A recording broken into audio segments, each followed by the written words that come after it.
হযরত নূহ আলাইহিস সালাম, যাকে পৃথিবীর দ্বিতীয় আদম বলা হয়। কাকে? হযরত নূহ আলাইহিস সালামকে পৃথিবীর দ্বিতীয় আদম বলা হয়। কাকে বলা হয়? মনে থাকবে। কেন দ্বিতীয় আদম বলা হয়? কারণ নূহ আলাইহিস সালাম 950 বছর ইসলামের দাওয়াত দিয়েছেন। কত বছর? 950 বছর ইসলামের দাওয়াত দিয়েছেন। দাওয়াত দিতে গিয়ে এমন মার খেতে খেতে খেতে যখন সন্ধ্যা হয়ে যেত, তখন কাফের মুশরিকরা বলাবলি করতে মারা গিয়েছে, এ কি হয়ে গেছে, মরে গেছে। তখন রাত্রেবেলা তখন তিনি আস্তে ধীরে যখন আবার সুস্থ হতেন, সকালবেলা আবার দিনে দাওয়াত শুরু করতেন। দিন কি শুধু এমনিতে চলে এসেছে? দিনের বেলা মার খেতেন দাওয়াত দিতে গিয়ে, রাতের বেলা কোন রকম একটু সুস্থ হতেন, আবার সকালবেলা দাওয়াতের জন্য বাইরে হয়ে যেতেন। এটা হচ্ছে ইসলাম। এইভাবে একদিন নয়, 2 দিন নয়, 100 নয়, 200 নয়, 950 বছর ইসলামের দাওয়াত দিয়েছেন কে? হযরত নূহ আলাইহিস সালাম। এভাবে দাওয়াত দিতে দিতে যখন ওই সময়ের লোকেরা নূহ আলাইহিস সালামের কোনো দাওয়াত কবুল করে না, মাত্র গুটি কয়েকজন ছাড়া। এবার আল্লাহ তাআলা বলেন, ওয়া উহিয়া ইলা নূহিন আন্নাহু লা ইউমিনা মিন কওমিকা ইল্লা মান ক্বাদ আমানা ফালা তাবতাইস বিমা কানু ইয়াফআলুন।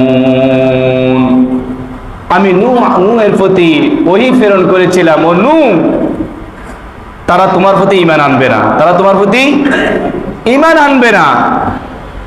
তাদেরকে তুমি যত দাওয়াত দাও, তারা তোমার প্রতি কি করবে না? ঈমান আনয়ন করবে না। এটা তারা এক জাতি। কি জাতি? তারা জাতি, অমানসিক এক জাতি। তারা যা করে তার জন্য তুমি দুঃখিত হবে না। তুমি যে দাওয়াত দিতে গিয়ে মার খাচ্ছ, তারপর তারা তোমার দাওয়াত কবুল করে নিচ্ছে না, এই জন্য তুমি দুঃখ কি করবে না? প্রকাশ করবে না। তোমার জন্য আমি স্বয়ং আল্লাহ রাব্বুল আলামিন আছি। এভাবে দাওয়াত দিতেই আছেন দাওয়াত।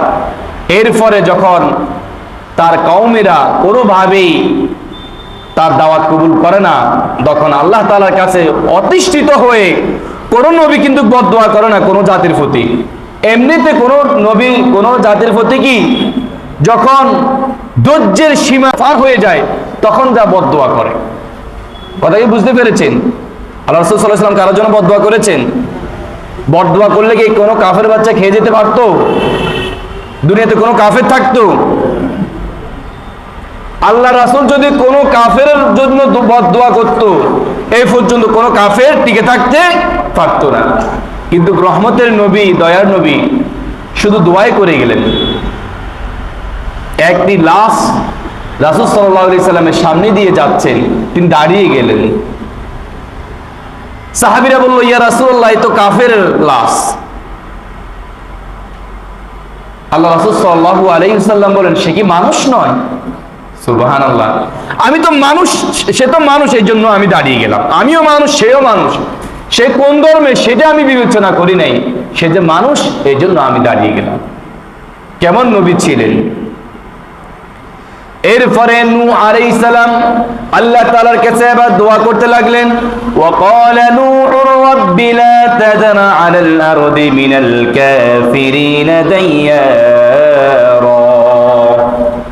কঠিন ভাবে আল্লাহ তাআলার কাছে দোয়া করলেন নূহ আলাইহিস সালাম, ও আল্লাহ, একটা কাফেরের বাচ্চাকে আপনি ছাড় দিবেন না।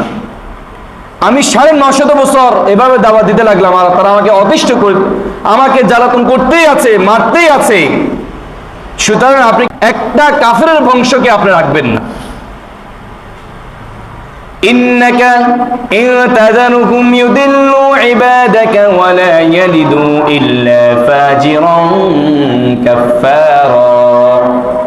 আপনি যদি কোনো কাফেরের বাচ্চাকে রাখেন, দেখেন নূহ আলাইহিস সালাম আল্লাহর কাছে দোয়া করেন, আপনি যদি কোনো কাফেরের বাচ্চাকে রাখেন, তাহলে ওই কাফেরের পেট থেকে সে কাফের বাইর হবে, সে জালিম হবে। কি হবে? জালিম হবে। দেখেন কিভাবে আল্লাহ তাআলার কাছে দোয়া করতে লাগলো। রব্বি গফিরলি ওয়া লিওয়ালিদাইয়া ولوالدي ولمن دخل بيتي مؤمنا والمؤمنين والمؤمنات ولا تزد الظالمين إلا تبارا رب اغفر لي والله আমাকে ক্ষমা করুন। দেখেন কাফেরের জন্য তো দোয়া করলো, আবার নিজের জন্য দোয়া করতেছে। কাফেরের জন্য বদদোয়া করে আবার নিজের জন্য কি করতে লাগলেন? দোয়া করতে লাগলেন। রব্বি গফিরলি, ও আল্লাহ আমাকে ক্ষমা করুন। ওয়ালি ওয়ালিদাইয়া, আমার পিতা মাতাকে ক্ষমা করুন। ওয়ালিমান দাখালা বাইতিয়া মুমিনান, আর যে আমার ঘরে যে মুমিন বান্দা বান্দি প্রবেশ করেছে তাকে আপনি ক্ষমা করুন। ওয়ালিল মুমিনিনা ওয়াল মুমিনাতি, আর আপনি ক্ষমা করুন মুমিন বান্দাদেরকে এবং মুমিন নারীদেরকে আপনি ক্ষমা করুন। মুমিন পুরুষদেরকে আপনি ক্ষমা করুন এবং মুমিন নারীদেরকে আপনি কি করুন? ক্ষমা করুন। ওয়ালা তাজিদিজ জালিমিনা ইল্লা তাবারা, আর জালিমদেরকে শুধু আপনি ধ্বংসই করুন। জালিমদেরকে কি করুন? শুধু ধ্বংসই করুন। আল্লাহ তাআলা এবার নূহ আলাইহিস সালামের দোয়াকে কবুল করে নিলেন। নূহ আলাইহিস সালামের দোয়াকে কবুল করলেন। কবুল করার পরে আল্লাহ তাআলা ওয়ারাদ করলেন, ও নূহ তুমি একটা জাহাজ তৈরি করো, একটা কিস্তি তৈরি করো। কি করো? ওয়াসনাইল ফুলকা বিআয়ুনিনা ওয়া ওয়াহিনা ওয়া লা তুখাতিবনি ফিল্লাযীনা যালামু ইন্নাহুম মুগরাকুন। আল্লাহ তাআলা বলেন, আমার তত্ত্বাবধানে আমি ওহী প্রেরণ করলাম, ও নূহ তুমি একটি নৌকা তৈরি করো। কি করো? যে সময় নৌকা তৈরি করার জন্য বলেছে সেই সময় কি নেই, কোন জায়গায় কোনো পানি নেই। এখন যদি নবী বলে আল্লাহ আমার সাথে কি আপনি কি বেসলামি শুরু করলেন, বলতে পারতো না? কোন জায়গায় কোনো পানি নেই, আপনি আমাকে বলেন নৌকা তৈরি করার জন্য, আপনি তাদেরকে শাস্তি না দিবেন, আমাকে নৌকা তৈরি করার জন্য কেন বলতেছেন? এরকম প্রশ্ন করলে করতে পারতেন না? কিন্তু না, আল্লাহ যেটা করে বললেন নবী সেটাই করলেন। 3 তলা বিশিষ্ট নৌকা তৈরি করলেন। তখন কি কোনো কি ইঞ্জিন ছিল? না। আল্লাহ তাআলা নূহ আলাইহিস সালামকে সেই ক্ষমতা দিলেন, তিনি 3 তলা বিশিষ্ট একটি নৌকা তৈরি করলেন। ওয়াসনাইল ফুলকা বিআয়ুনিনা ওয়া লা তুখাতিবনি ফিল্লাযীনা যালামু ইন্নাহুম মুগরাকুন। আল্লাহ তাআলা বলেন, ও নবী তুমি নৌকা তৈরি করো, যারা সীমা লঙ্ঘন করে তাদেরকে আমি ছাড় দিব না, তাদের সবাইকে আমি ডুবে মারবো। তাদের সবাইকে কি করব? ডুবে মারবো। কে বললেন? আল্লাহ তাআলা বললেন। এরপরে আল্লাহ রাব্বুল আলামিন অন্য আরেক জায়গায় বলেন, ওয়ায়াসনাউল ফুলকা কুল্লামা মাররা আলাইহি মালাউম মিন কওমিহি সাখিরুম মিনহু ক্বালা ইন তাসখারু মিন্না ফাইন্না নাসখারুকুম কামা তাসখারুন। নূহ আলাইহিস সালাম নৌকা নির্মাণ করতে শুরু করলেন, আর তার কওমের লোকেরা তার পাশ দিয়ে যখন যায় তখন তাকে ঠাট্টা করে, তার সাথে তামাশা করে।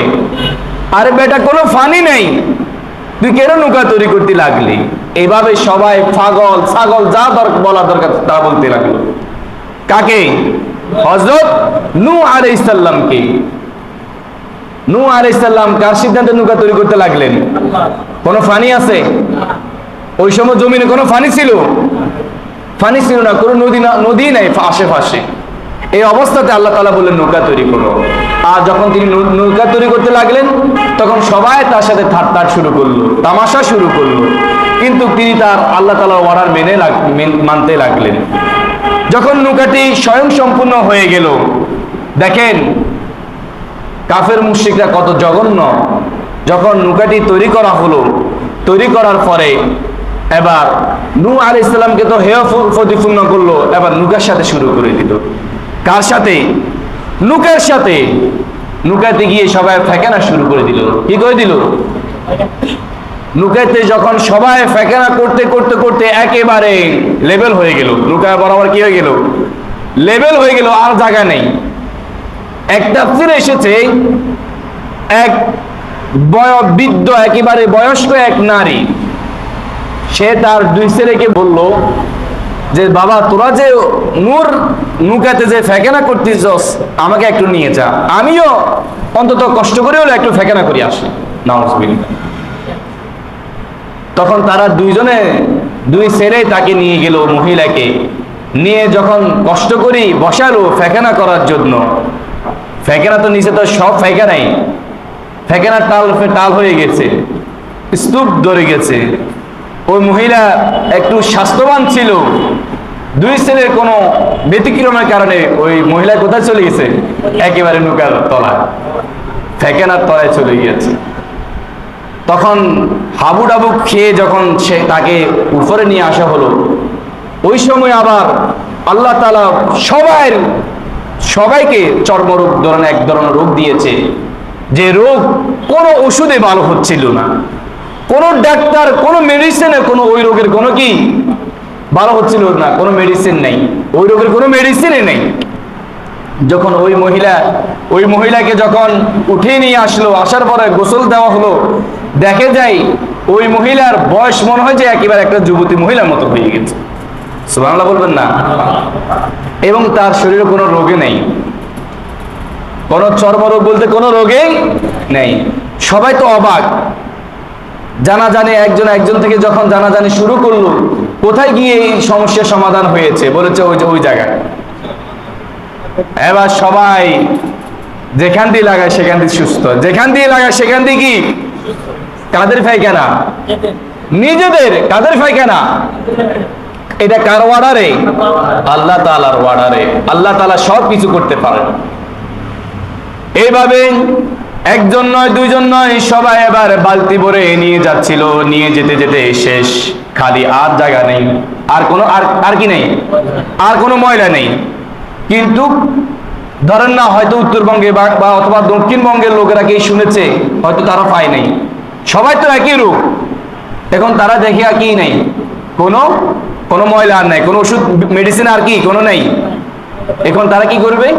তারা দেখে যে ধুয়ে, ওই নৌকা ধুয়ে কিছু লাগালে সেটা দেখে কি কার্যকর, ভালো হয়ে যায়।